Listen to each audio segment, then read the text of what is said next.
Taoiseach, a couple of weeks ago you said that the claim that asylum seekers have to seek asylum in the first safe country they enter was misinformation and a far-right myth. The level of misinformation is very worrying, and no opinion is allowed misinformation, in my view.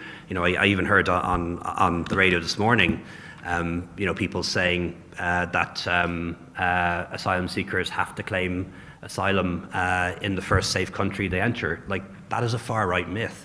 That is being perpetrated broadly. People are not under any obligation to claim asylum in the first safe country they enter. But on the 6th of November 2019 at an Immigrant Council conference, he said, quote, "We uphold the view and the law that people in need of international protection should seek it in the first country in which it is safe to do so." So my question is, were you spreading misinformation when you said that?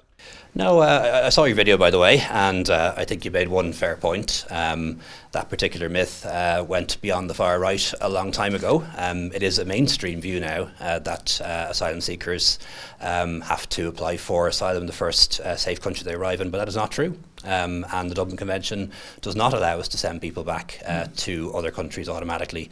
And one of the things that I have to do now, and we have to do as a government, is to start to dispel some of these mainstream myths that, quite frankly, a lot of people believe. For example, that we have open borders. We do not. The only open border that we have is the border between Ireland and Northern Ireland, and we're definitely not going to close that one.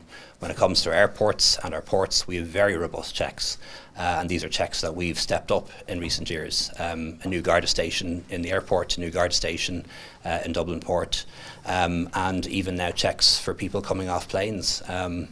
So a lot of these myths, unfortunately, are far too widely believed. Another myth, for example, is that there are no checks carried out on international protection applicants. Far from it. The first thing we do when somebody applies for international protection is to register them, photograph them and fingerprint them. And check against the database as to whether they have an application in another country or whether they've stayed in another country.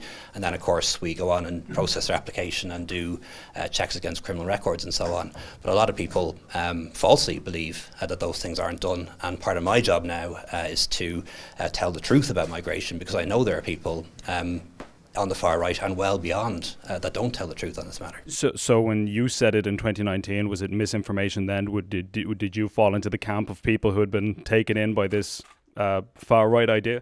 Oh, look, it was 2019, which was, I don't know how many years ago now. I'd have to go back and check it in context. But I read you the quote. I mean, yeah, you did say it. So I mean, you did, in fairness, but I'd have to go back and check. It was from merriamstreet.ie, which is the government's official. I never comment on what anyone says unless I see what it was in full and in context. But I do hope that the Gript now will do the right thing by your subscribers and your viewers and confirm that it is not the case that people who claim asylum have to do so in the first safe country, nor is it a case that they can be sent back automatically. The Dublin regulation is way more complicated than that, and I hope you'll put that on your website.